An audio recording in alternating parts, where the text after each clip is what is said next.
ভিডিঅ'টো লৈ আহিছোঁ আপোনালোকৰ ওচৰলৈ মানে এটা বিশেষ কথা কাৰণে ফ্ৰড সাংঘাতিক এটা বেলেগ বস্তু আজিকালি মানে ফ্ৰডটো খুব বেছি হ'বলৈ লৈছে আমাৰ লগৰ এজনৰ লগত হৈছে 1 লাখ টকীয়া এটা হঠাৎ নাইকিয়া হৈ গৈছে একাউণ্টৰ পৰা কেনেকুৱা এটা মানে ভাবিবলগীয়া কথা মানে তেখেতৰ কৈছোঁ নহয় আপোনাৰ সৰগ ভাগি পৰিছে মূৰত এই ঘৰ বনাবলৈ পইচাকেইটাই চৰকাৰী পইচা সোমাইছিলে ঘৰৰ পইচা মানে কথাটো এনেকুৱা তেওঁলৈ ফোন এটা আহিলে কাষ্টমাৰ কেয়াৰৰ পৰা বুলি ফোন কৰিলে ফোন কৰি পেলাই তেওঁক ক'লে যে আপোনাৰ চিমখন ব্লক কৰি দিয়া হৈছে তাৰপাছতে তেওঁ অলপ দেৰি পাছত চালে চিমখনৰ পৰা ক'লেও ফোন যোৱা নাই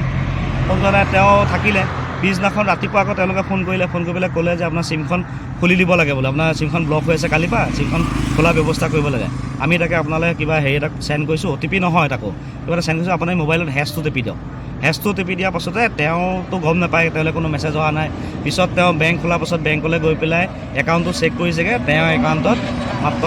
কেইটকামানহে আছেগৈ বাকীখিনি পইচা 1 লাখ টকা সম্পূৰ্ণ লৈ গুচি গ'ল পিছত গম পোৱা গৈছে ফ্ৰড এটাই লৈ গুচি গ'ল মানে এতিয়া বহুত সাৱধান হ'ব হ'ল মোবাইলটো আজিকালি বহুত ভালো বহুত বেয়াও সেইকাৰণে আপোনালোক সকলোকে কৈছোঁ ভিডিঅ'টো সেইকাৰণে বনাইছোঁ বহুত সাৱধান হ'ব লাগে মই এতিয়া দেখুৱাই দিছোঁ ৰুবুল দাক মানে তেখেতক কেনেকুৱা দুখ পাইছে চাওকচোন তেখেতক মোৰ ঘৰৰ পইচা সোমাইছিলে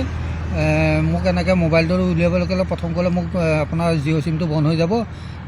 তাৰপৰা মই বেলেগ এজনক দিলোঁ মই নাজানো কাৰণে তেখেতে গালি পাৰিলত চিমটো লক কৰি দিলে পিছদিনাকৈ আকৌ আহিল আপুনি মিছবিহেভ কৰাৰ কাৰণে আপোনাৰ চিমটো লক কৰা হৈছে এতিয়া আমি খুলি দিম সেইটো বুলি ক'লে তাৰপিছত মই আকৌ হিন্দী নাজানো কাৰণে মোৰ লগৰ এজনক দিলোঁ তাক ক'লে আপোনাৰ মোবাইলটো প্ৰিপেড সেইটো উলিয়াই লওক উলিয়াই আমি কৈ যাম এনেকৈ ফুট 3টা আছে সেইটো দবোৱাৰ পিছতে